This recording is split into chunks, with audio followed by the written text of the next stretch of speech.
Hi friends, कैसे हैं आप सब। आप सभी को हमारा चैनल जीपीएस ऑनलाइन क्लासेस का आप सभी का वेलकम है। एक क्वेश्चन आप लोग को ब्रीथ से अपलोड कर रहे हैं, ठीक है। ये क्वेश्चन में ज्यादा समय नहीं गवाएंगे, इसमें आपको ऑन दो स्पॉट आ रहे हैं, आपको क्वेश्चन पर डायरेक्ट आपको क्वेश्चन समझा रहे हैं। ये क्वेश्चन समझाने से आपको ज्यादा समझ में आएगी बातें। तो क्वेश्चन दिया हुआ है कि यदि एक वृत्त का क्षेत्रफल और परिधि का मान समान है, वृत्त का क्षेत्रफल और परिधि दोनों का मान जो है वैल्यू जो समान है, तो कह रहा है कि उस वृत्त की त्रिज्या क्या होगी। ठीक है, देखिए इस क्वेश्चन में कुछ चीज गिवन नहीं है, बस क्वेश्चन को पढ़ना है, पढ़ने से बस उसका आंसर निकल रहा है। ठीक है, अब जो नए विद्यार्थी नहीं प्रैक्टिस में रहते हैं उनको पता चलता है कि इसमें कुछ दिया ही नहीं है, कैसे इसको सॉल्व करेंगे। तो सॉल्व करके हम आपको बता रहे हैं। पहले कोई भी क्वेश्चन है ना, मैथ का क्वेश्चन आपको ध्यान रखिए कि यदि आपको क्वेश्चन मैथ के समझ में अगर समझिएगा आधा सोल्यूशन हो जाता है।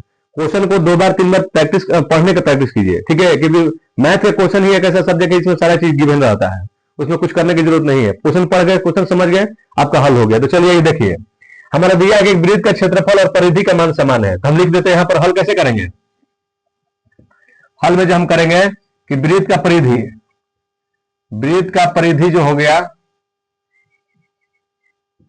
बराबर है वृत्त का क्षेत्रफल। ये हमारा गिवन है कि वृत्त की क्षेत्रफल जो है वृत्त के परिधि के बराबर है, तो लिख दिए वृत्त का परिधि और वृत्त का क्षेत्रफल।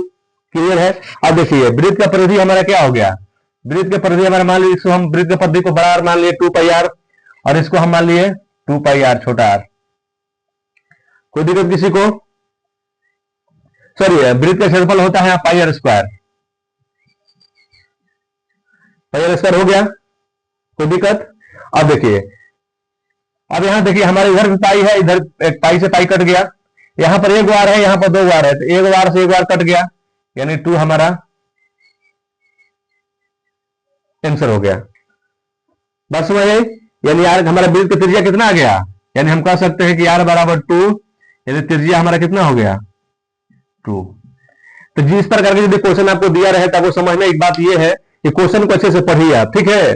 क्वेश्चन को पढ़ने से सारा उसमें चीजें निकल जाती हैं। यहाँ पर हमने पढ़ के आपको बताया कि वृत्त का क्षेत्रफल और परिधि का मान समान है, तो हमने लिख दिया वृत्त का परिधि बराबर वृत्त का क्षेत्रफल, और हम आपको सोल्व किया, सोल्व करके हमारा आंसर आ गया आर बराबर 2, यानी त्रिज्या हमको निकालना था, तो आर हमारा त्रिज्या आ गया। ठीक है, उसको नहीं भी आप लिख सकते हैं, ठीक है। तो हम आशा करते हैं कि आप लोग ये क्वेश्चन समझ में आया होगा। तो जो लोग हमारे चैनल पर नए हैं, चैनल को सब्सक्राइब कर दीजिए, जो हमारे चैनल को देख रहे हैं, ठीक है, सपोर्ट कीजिए, थोड़ा शेयर भी कर दीजिए। जो लोग विद्यार्थी जो 2026 में एग्जाम में बैठने वाले हैं, ये क्वेश्चन सभी लोगों को समझ में आया होगा, और आया तो कैसे आया, कितना अच्छा आया, उसको थोड़ा कमेंट करके आप लोग बताइए, ठीक है। आप सभी को थैंक यू सो मच इसके लिए।